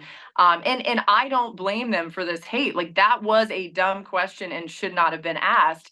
It got so bad that Cal, in the press conference, post-game press conference, Kentucky wins, and he ends up saying to leave me alone in the press conference because he was like, it's no big deal, whatever. I don't know. He was trying to be kind. But that was one that I learned a lot from, because it was like, if you don't have something great that's going to come out of your mouth, just don't say it. It's better to be like, that's it. Bye, than like, and I still have, just goofs all the time and mix-ups, but that was one that I specifically think about still to this day. That's incredible. Absolutely incredible. One of your positive recent moments, I thought, was the Jalen Milroe at the draft. Like when he's like, what up, coach? Just infectious joy that I think anybody watching that, even if you hate Alabama, you're like, how can you not love this adorable little moment? Is there a memorable instance that you've had with Saban on the desk, being in this new role? And like, I know SEC Media Days, you're with him as well, but like having him on that media side with you, I bet is just a different type of animal to be able to tackle. I mean, he's so good. He's just so good. And it's not like any of us thought he wouldn't be, because we had seen him on TV before. But I think maybe what doesn't get noticed as much, or maybe not talked about as much, is the preparation that he's putting in, which of course we would expect because it's Nick Saban and this is how he is. He's maniacal when it comes to his prep. But one of my favorite moments at Media Days was that day one, we were on the air from like 9 a.m. to noon or 1. It was a 3 to 4 hour show. And we get off the air, we did the whole time. You don't really get up because you kind of can't, we're like just talking the whole time, or we're waiting for somebody at the podium, then they come to the set, and it's, it's a long show, right? Well, we get off, we're kind of breaking it all down in the production office, and Saban's like, so that's it for the day? Like, I don't have anything else? And we're like, well, yeah, coach, I mean, you just did 3.5 hours. It's kind of long. And he's like, well, I want to do more. I thought I was coming here to work. And we were like, okay, and then truly it was funny. After that, we added him to more stuff. We were trying to be, like, respectful of his time, and we didn't want to overdo it, and this guy's out here like, no, I prepped all the teams, I want to talk about all the teams, and by golly, he did. So just I think that's been so cool, and he is truly one of my all-time favorites to just talk to learn from, to hear stories from. I think he's a great storyteller, and what we've seen that's been so cool is just how much fun he's having, and you're seeing that on game day, which that they're doing a wonderful job putting him in those spots, and he's just taking it and running with it. But I think that's been cool, and I've seen a lot of Alabama fans even who have been like, okay, I'm at peace with what's happened now, seeing him smile the way that he's smiling on TV. It's been really fun to watch. Really, really fun to watch. And he's good. Darn good. I mean, it's unbelievable. It really is. It's not fair how good he is this early at I that know. job. I don't want to like overstate, TV's hard and all that, but it is, and live TV is a whole different beast. This is not scripted. Like, there's a loose plan on what's going to happen, but especially shows like Game Day, SEC Nation, we're out in the middle of everything. There's no teleprompter. Like, it is all just off the cuff, and can be wild and crazy. Last one before I get to some rapid fire with you. I know you're happy with like your million different roles at ESPN, and I always think this is interesting to talk about with you, because last year you talked about, the one day maybe getting to do some behind the camera type production stuff, and that was something that was in mind. But and I know that right now, the way that it's set up, like Reese Davis is doing great things with College Game Day, but if he ever were, let's just say this world exists where Reese Davis says, I'm going to do what Chris Fowler did. I'm going to focus on going to the booth. I want to call big time games, and I'm going to step down from College Game Day. And if ESPN was like, Laura, we'd love for you to be able to host College Game Day, would you do it? I would love to do it. Yeah. I mean, the reality is like Reese is the absolute best. Yes. Chris is the absolute best before him. And I think what's cool for me is being able to watch them and learn from them. And Reese and Chris both have been wonderful to me. And I won't name the person, but there was a ESPN executive that, not long ago was saying, you're in the conversation with these guys. And I'm like, what? Me? No, I'm not. I'm nowhere near the level of what they are. I still have so much work to be done and so much that needs to go into, getting anywhere close to their level. But I think that there has been some acknowledgement of that, which I'm so thankful for. And wouldn't be the case if not for them at times showing me how they've done these things. I mean, Joe Tessitore taught me how to do SEC Nation years and years ago, 9 years ago now, which is crazy to think. And so I think for me, it's just this reality of like, these guys and girls should be able to do whatever they want to do for as long as they want to do it. And then if an opportunity comes because they've decided that they want to step away, I'll be ready. And the more time that I have to like get ready, the better, because I'm sure there are things that, would still need to be worked on. And I mean, Reese is like his own worst critic too. He'll always be like, well, this could have been better, that could have been better. And I'm like, dude, you're the best doing it. You're just like to see somebody like that who holds himself to such a high standard and just the detail that he puts in. I don't get to always watch all of game day because we're on at the same time. In their second hour, we come on as our first hour, but I always try to tune in right at 9 because we're not on yet and just see how he opens the show. And I was telling him recently, his open in Dublin was just so cool. And somebody there like videoed him doing it because we never see him, right? You just hear his voice and like the excitement in his voice, but to see he's like physically doing it, and I have a very different style. I can't do that, right? And I accept that. I can't be him, and that's okay, right? But it was just so cool to see. I told him like to watch him actually do the open of the show, and I was thankful that that person, I think it was like a local Dublin media, recorded that. So anyway, I don't know. This is all beyond anything I would have ever imagined doing. So I'm just thankful to even be asked a question about it, or to maybe even be slightly in the mix way down the road whenever something happens. I want to get you out of here with some rapid fire, just 5 questions. First thing that comes to mind. Does that work for you? Love it. All right. First one, when you are flying back from San Francisco to Connecticut, besides sleep, let's just say you do have something that you want to entertain you, like listen to music, listen to podcasts. What is your source of entertainment? Usually music, and specifically on that flight, I was listening to Noah Kahan's live album from Fenway Park that he just released. It's great if you haven't heard it yet. Okay, that's a good answer. What's your pep talk for Reese after her very atypical 0-2 start? It was so funny. She doesn't know. Like I explained to her that both of her picks have been wrong, and she's like, "Oh no, that's not right." She's telling me I'm wrong. Like that she was right and that the team she picked won the games. I'm like, "Girl, they didn't, but okay, And it's going to be interesting because we always film her picks on Wednesdays, so we're doing it tonight. She'll pick Florida and A&M. I'm going to be fascinated to see what she goes with because she usually will pick the Gators just for out of respect to me, but I'm going to have a talk with her before and say, you do not need to pick Mama's team if you don't want to. Like, if you want to, that's fine. And she may do it, but I don't know. I'm about to tell her that Jack's going to have to take over for a minute here if she doesn't get it together. If she starts 0-4, it's Jack, you're up. Let's go. Done. I know, right? Okay, true or false? Honeybaked Ham is normalizing eating Hawaiian rolls year round, and that's a wonderful thing.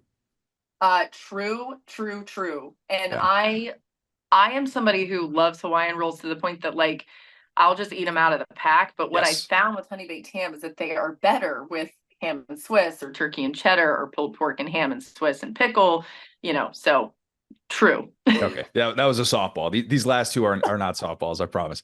What place is still on your college football bucket list? Oh, I was just talking to somebody about this. I've never been to Penn State, so it seems like that atmosphere is crazy. I would love to go to a game there. That's a good answer as well. Okay, last one. What do we have to do to get you in college football 26? Because I am kind of baffled that you got left out of college football 25. Dude, they didn't put any women in there, and I don't want to cause a whole thing, but I mean, put Holly Rowe in there. Come on. Like, doesn't have to be me, but you got Holly, you got Molly, you got Katie George, you got so many options.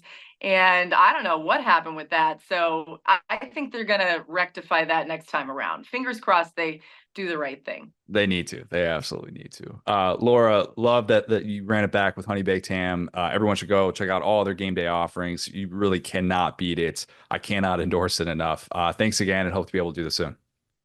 Absolutely. Thank you. Appreciate it. Well, let's close with some lad of the week. We have the same lad of the week, right? Of course. I mean, Thomas Hammock, lad of the decade? Lad of the year. Early running for lad of the year. The we need to keep a lad of the year tally for sure. Yeah, he's in the discussion. He's definitely, it's early. There's a lot of football left to be played, but man, it's going to be really tough to beat what he did at Notre Dame last weekend. First MAC team to ever beat an AP top 5 team. Some are saying return of the MAC. I'm saying return of the MAC. Oh my God. The fact that this guy, I wanted to go off on a tangent on Return of the Mac lyrics and how they're actually ridiculous. And it's just a testament to the song itself and how it's an unbelievable bop. But we don't have to do that. We'll save the discussion for another time. But the fact that Thomas Hammock does it at his alma mater and we get this post-game moment with him, it felt so genuine, so authentic. It was incredible. It was absolutely incredible. If you haven't somehow seen the clip yet, go watch it.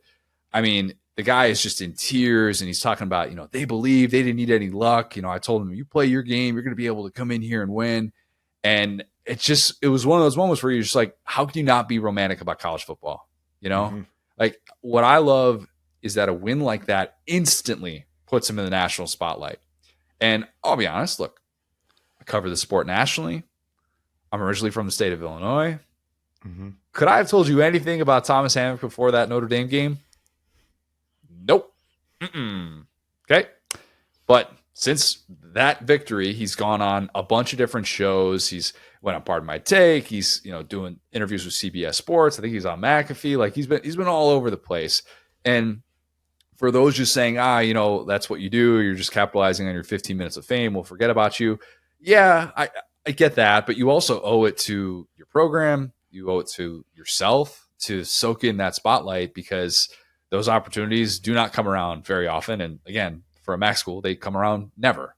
I loved that he was just brought to tears too. Because it's one thing if you're like, you're just rallying with the guys and it's like you get this cool post-game like little speech or something like that. But the fact that he was already like that overcome with joy was awesome. I mean, like Russillo was talking about this too. Think about the moments in your life in which you've been brought to tears from joy.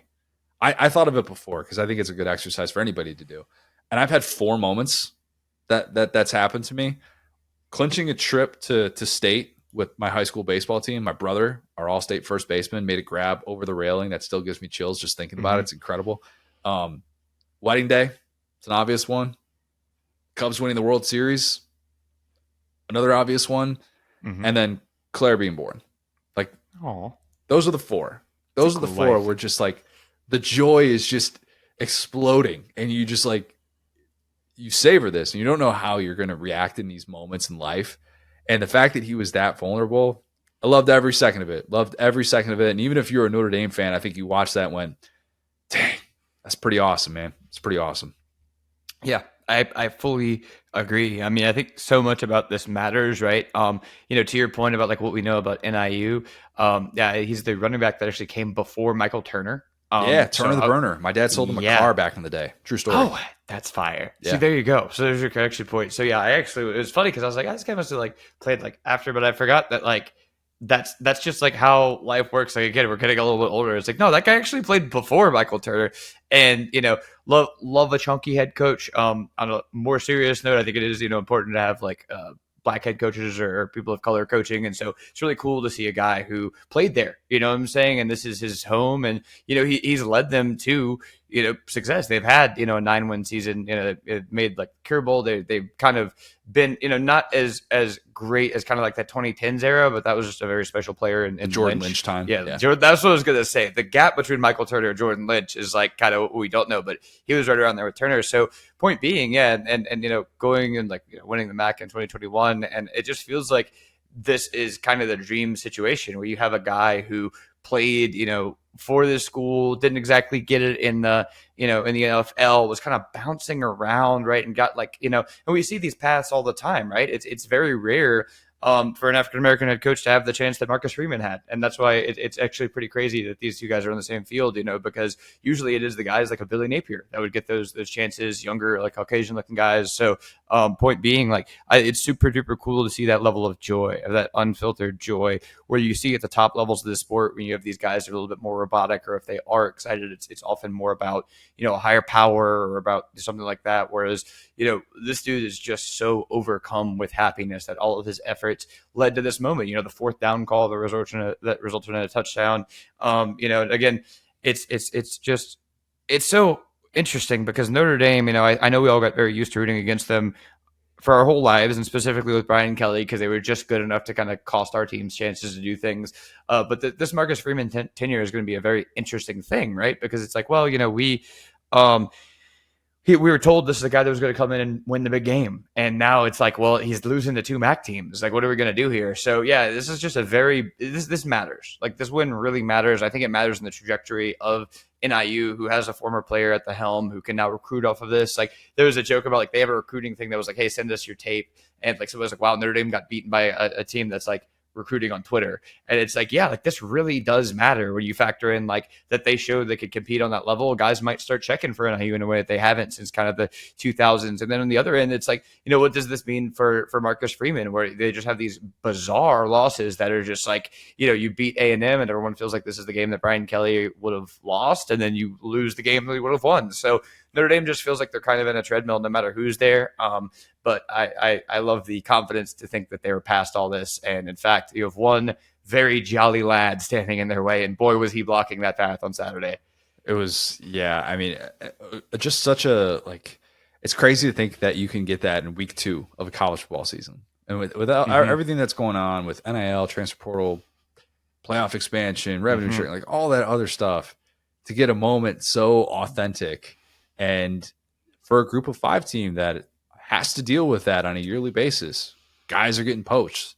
If they're good enough, they're either going to the NFL or they're going somewhere else. And are we going to be able to hang? Are we just going to cash these checks to go to places like this, truly get our teeth kicked in, and be on our merry way, and accept the fact that we're not even going to be competing at this level? And it's interesting, I saw what he said on PMT about having conversations with Marcus Freeman after, and how he is kind of, I don't want to say provided the blueprint for how to beat Notre Dame, but he's like, yeah, I'm willing to help him out. And he's already accepted the fact that he's not, even though NIU gets into the top 25, which if you're into the top 25 now as a group of 5 team, that's like, oh my God, maybe we can get the group of 5 nod to be able to get into the 12 team playoff. And it's a different conversation than what it used to be. But even he is accepting this reality of yeah, we're very likely not going to face each other again. Yeah, I'd love to be able to help them out. I want Notre Dame to be awesome because I want to be able to have them, continue to have success and make our win look really good. I kind of like that transparency that he's willing to do that, and he's not just like, oh no, I'm not gonna, I'm not gonna sit here and have these conversations of what we saw, why we were able to take advantage of certain things, despite the fact that there's not a single 4-star on that roster, not one, and they're able to do that against a top 5 program. Yeah, it was just a good reminder, especially in a slate like what we have in week 3, where we got some lopsided spreads, a whole lot of lopsided spreads, non-top 25 matchups. Never sleep on this sport. Never, ever, ever discount the possibility of a crazy Saturday. Thomas Hammock delivered that for us. Yeah, you're right. I mean, that's the thing that we fell in love with about the sport. It's good to see a little bit of it, right? Kind of the brotherhood of these coaches. And I mean, beating Notre Dame on NBC has to be so special. That's just going into the Empire and blowing up the Death Star. But yeah, getting an NBC interview after the win in South Bend, man, that actually made it that much sweeter too. It's the fact that it's their network and you're doing this, and I'm sure for so many people that just hate the Irish, that was a big time moment just to be able to just savor and soak that. And Notre Dame, I think the Notre Dame band was playing in the background too while that was going on. I was like, oh man, I get that they do that all the time, but a little bit of context, maybe just punt on any sort of music afterwards. It was exactly a music occasion after losing to NIU, but yeah, I love Marcus Freeman, and I hate that he has to be at Notre Dame, but unfortunately I got to root against you. This is true. All right, week 3.